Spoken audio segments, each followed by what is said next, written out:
Oi, gente, professora Messi aqui com vocês de novo. Hoje a gente vai falar um pouquinho sobre os movimentos artísticos. Em particular, a gente vai falar sobre o expressionismo. Em outro momento, a gente vai falar sobre outros movimentos, tá bom? Então, não se preocupa, hoje foca no expressionismo, mas entenda que a arte teve um processo de desenvolvimento bem grande, principalmente depois do advento da fotografia.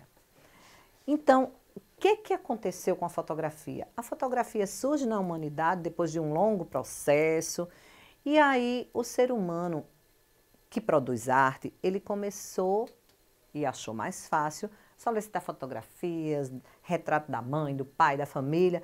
Por quê? Porque antes era feito pelos pintores. E aí foi visto que ficou mais barato, melhor, mais rápido a fotografia. E o que aconteceu com os artistas, gente? Coitados, eles começaram a cair em decadência, a pensar o que poderia fazer, o que não poderia. Será que a arte ia acabar? Não, de forma alguma, porque a arte faz parte do processo do ser humano. Nós somos a arte, nós produzimos. E aí o ser humano começou a pensar, o que a gente pode fazer para modificar isso? E nesse processo vão surgindo os movimentos artísticos do século XX. Movimento artístico entendendo que ele vai abranger também o ser humano no seu contexto social, econômico, político, contextos de guerra. Então, o ser humano, ele produz arte, mas ele produz arte dentro de um contexto, dentro da própria vida e da vida de uma sociedade. Até porque nós somos um ser social e a gente vive em sociedade. Dentro desses movimentos, eu vou botar aí para vocês um slide, alguns movimentos artísticos. Nós temos o expressionismo, que hoje a gente vai falar sobre ele, o fauvismo, o cubismo, o abstracionismo e o surrealismo.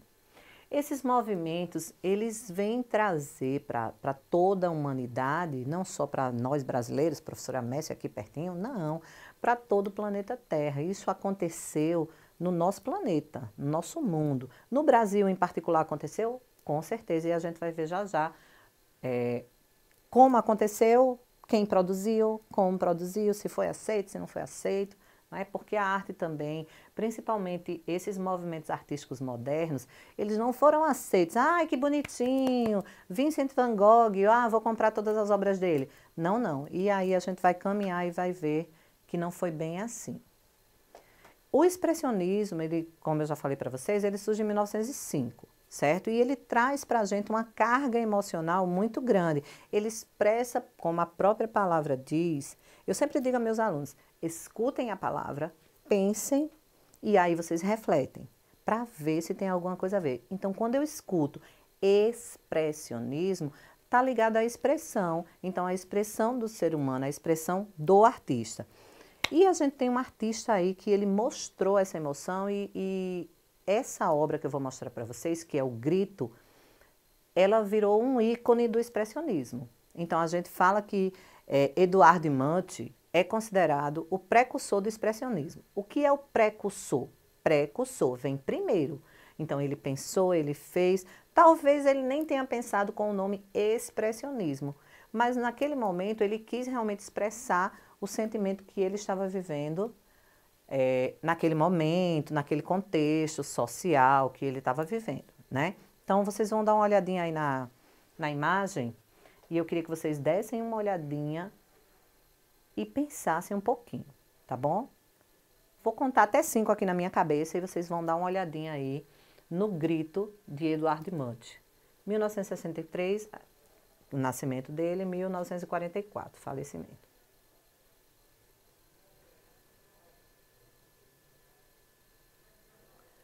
Então, olha só, pensaram, né? Observaram, mandaram lá para o cérebro e estão começando a entender. Olha a expressão desse personagem. Inclusive, se a gente associar alguns filmes, a gente vai lembrar de alguns filmes de terror com essa expressão aí. Então, a expressão do grito, ele é conhecido, ficou conhecido e hoje é admirado por muita gente. Ah, professora, só para causar medo? Não, gente. É a expressão. Lembra que eu falo sobre a arte como um momento de manifestar as emoções. E as emoções, elas não são sempre positivas. né? O período do romantismo é que a gente via o artista, ai, que romântico, ai, ele mandou uma flor, ai, ele desenhou um coração. Mas, na verdade, a arte, ela é expressão. Então, se ela é expressão, nem sempre eu estou me expressando de forma positiva, nem sempre eu estou me expressando de forma amorosa. Então, vamos tirar da nossa cabecinha que arte é só, o artista está feliz, ele vai fazer um monte de coração. O artista está triste, ele vai desenhar uma coisa triste. Não, muitas vezes o artista, ele, num contexto de que ele está feliz, de que ele está bem, ele produz uma obra que vai ser questionada, que vai questionar as pessoas e que vai modificar realmente a maneira de pensar, de ver e de sentir entre as outras que vão apreciar ou admirar. Então, esse expressionismo, o expressionismo, ele está presente na pintura, como eu mostrei para vocês o grito. Mas a gente precisa entender, e eu já falei isso, estou repetindo, olha só, se liga e grava no seu cérebro. A arte, ela faz parte de todo um contexto social, político, econômico, emocional. Então, ela está presente em outras áreas. A gente não precisa limitar a arte. Eu não tive aula de arte porque eu não pintei. A aula de artes é para se pensar, produzir, fazer, questionar. E aí, o expressionismo está presente nas artes plásticas, na arquitetura, no cinema, na literatura, na fotografia, na dança.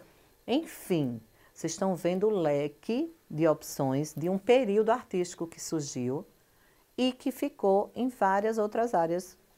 E no Brasil não foi diferente. Nosso país, ele tem representantes expressionistas e a gente vai ver já já. Antes de vermos o Brasil, a gente vai viajar um pouquinho em um artista muito polêmico que eu acredito que vocês já ouviram falar ou já viram. Se não ouviram falar e não viram, quero que vocês prestem atenção aí na imagem que eu vou botar para vocês.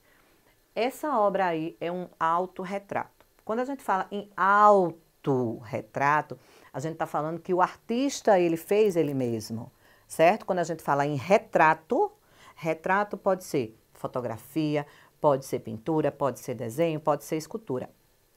É um retrato, certo? Quando eu falo em foto, aí eu estou especificando o tipo de arte. Mas retrato, ele pode ser de várias formas. E o autorretrato, que é o nosso caso de agora, é quando o artista faz ele mesmo. Se você produzir, olhar no espelho, pegar uma fotografia sua e desenhar você, você vai estar fazendo um autorretrato. Se você pega um papel e desenha outra pessoa, você está fazendo um retrato. Se for na fotografia, do mesmo jeito. Se você tira uma foto sua, a gente não chama mais de autorretrato na fotografia, a gente chama de selfie, certo? Mas a selfie nada mais é do que um autorretrato, tá? E aí, nesse autorretrato de Vincent van Gogh, que nasceu em 1853 e faleceu em 1890, a gente vê uns tracinhos, ó, vários pontinhos, vários traços. Esses traços a gente chama de pinceladas, porque no caso ele foi pintor. Então a gente percebe que tem vários traços, e esses traços, que são as pinceladas, mostra uma característica do expressionismo, certo? Assim como eu acredito, não vou dizer com certeza, porque de todas as minhas pesquisas até agora não apareceram isso. Mas vai que alguém descobre, né? Não existe nenhum autorretrato de Van Gogh ele sorrindo, certo? A maioria, ou todos, até agora, para mim todos, ele tá sério, tá triste, tá pensativo, mas feliz, não. E aí nós temos uma segunda obra, Os Comedores de Batata. Vincent van Gogh, ele foi pastor, ele foi livreiro, ele fez um monte de coisa, ele tentou se achar, que eu acredito que a gente às vezes fica perdido, ou que profissão eu vou ter, o que é que eu vou fazer da minha vida.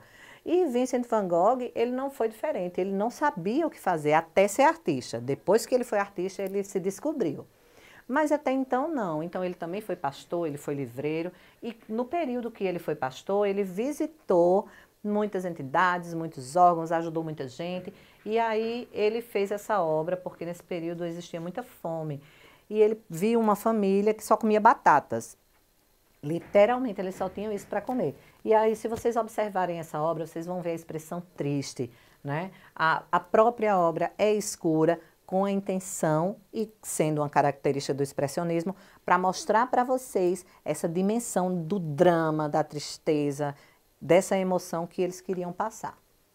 Nós temos outra obra aí, é interessante Vincent van Gogh no expressionismo, gente, porque ele foi um dos artistas que mais produziu e que também, depois ele só teve fama mesmo depois que ele morreu, as pessoas perceberam o quanto de expressão, o quanto de dramaticidade existia em suas obras.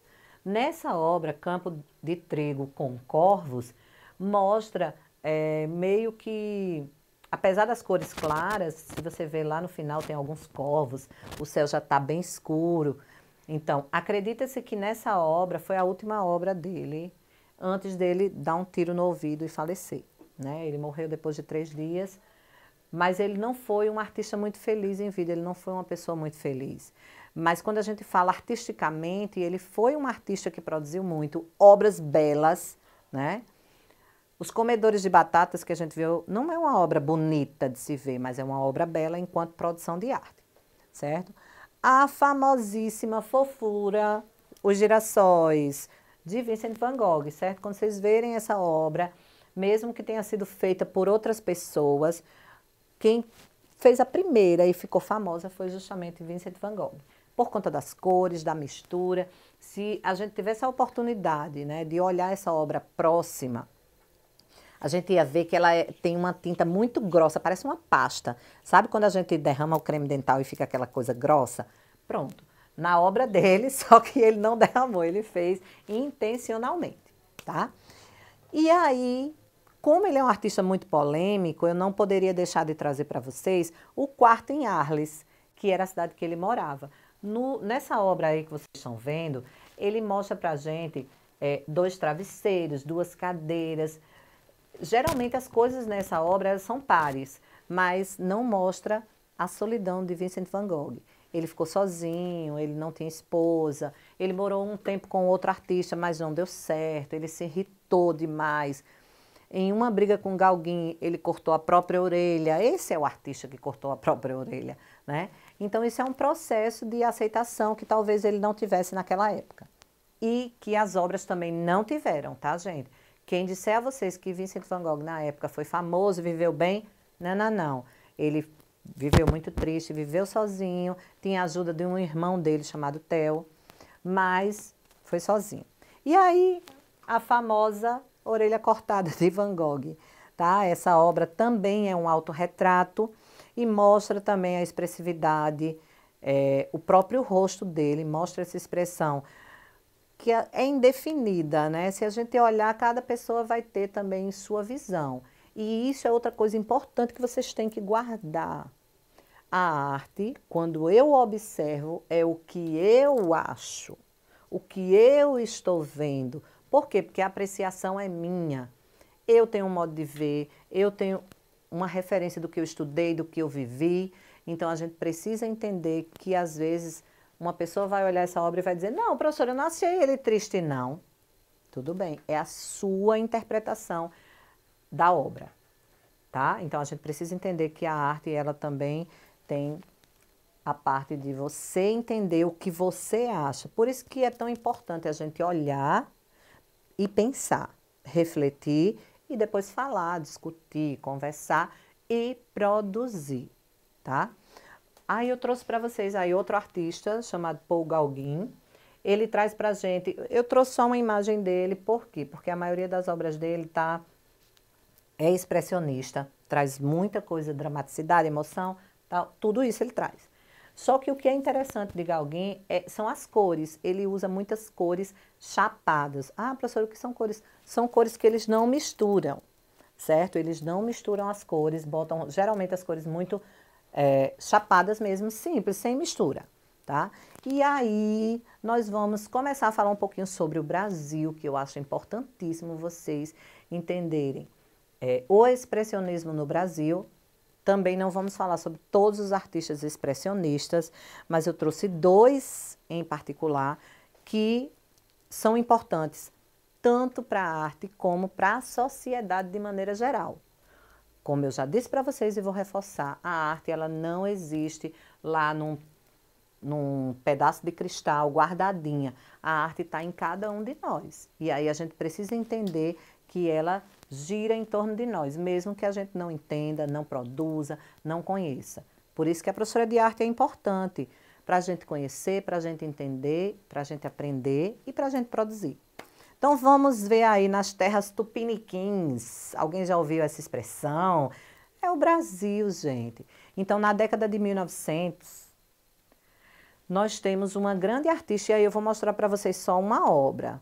Então, tenta lá, dá uma olhadinha no seu celular, pega 2 minutinhos aí dos jogos, do Instagram, do Facebook, seja lá o que for que vocês fazem lá no celular. Pega 2 minutinhos e olha as obras dessa mulher. Anita Malfatti, ela é importantíssima tanto para a arte expressionista, como para a arte brasileira, como para a figura da mulher na sociedade, gente. Essa mulher, ela sofreu um pouco, ela teve um problema no braço de nascença e ela foi fazer cirurgias fora. O pai dela faleceu e o tio dela tinha condições, pagou os estudos dela, então ela teve um incentivo muito grande da família. Só que ela foi estudar fora. Estudando fora, ela começou a ver as novas técnicas artísticas, os novos jeitos de fazer arte. E aí a Anita voltou para o Brasil. Quando ela volta para o Brasil, ela pensa assim, eu vou fazer uma exposição, vocês vão amar, vou arrasar na minha exposição. E aí ela preparou uma exposição bem legal, com 53 quadros, e abriu a exposição. Vrá! Gente, quando ela abriu a exposição, ela foi hiper, mega criticada. Monteiro Lobato, aquele Monteiro Lobato dos livros infantis, ele escreveu um texto detonando a Anita Malfatti, né? Só que na época ela foi detonada porque as pessoas não entendiam justamente esse conceito de que a arte ela tinha que se renovar, ela tinha que se modificar. E hoje as obras de Anita Malfatti são caríssimas, ela é reconhecida como uma grande mulher, uma grande artista e uma grande personalidade do Brasil. E não podia deixar de falar do nosso querido Cândido Portinari, certo? Na sede da ONU, lá nos Estados Unidos, Portinari foi convidado a pintar um grande painel, na verdade 2, Guerra e Paz. Então, Portinari conseguia falar de contextos, né, de guerra, de problemas sociais, através da arte. Então, ele não precisava ir para a mídia e dizer, eu acho isso, isso e isso. Eu vou para a guerra com a arma. Não, ele conseguia mostrar, através da arte dele, contextos sociais, políticos, econômicos e contra uma sociedade que excluía, né, que deixava a tristeza tomar conta. Por causa dele, muitas pessoas começaram a pensar e refletir. Eu trouxe para vocês uma imagem que hoje não vai dar tempo da gente conversar muito, mas essa obra merece uma aula inteira só de conversa sobre ela, que são os Retirantes. Na verdade, os Retirantes é uma série, são várias obras. Quando a gente fala em série, são várias turmas, né? Quando a gente fala em série de obras, são várias obras. E aí, vocês deem uma olhadinha aí nessa obra chamada Os Retirantes, de Cândido Portinari. Ela nos leva a refletir sobre o contexto do nordestino, que fica na seca e tem que sair da sua terra, da sua família, sem nada, para conseguir uma vida nova. E aí eu tenho uma atividade para vocês, tá bom? Para a gente encerrar, depois a gente conversa sobre as outras tendências artísticas. Atividade. O expressionismo, ele nos mostra o quanto o ser humano pode e tem necessidade de expressar-se através da arte, tá? Então, 2 tarefinhas aí. Como você poderia expressar seus sentimentos com tudo que você vive hoje? Gente, hoje é um prato cheio para a gente falar, produzir, ver, sentir e valorizar a arte, certo? Então, como você se sente hoje? Utilize as características da arte expressionista para fazer um trabalho. Você pode gravar no seu celular, você pode desenhar, você pode cantar, você pode pintar, você pode fazer uma poesia. Então, pensa aí numa expressão artística e produz esse sentimento que você está vivendo hoje.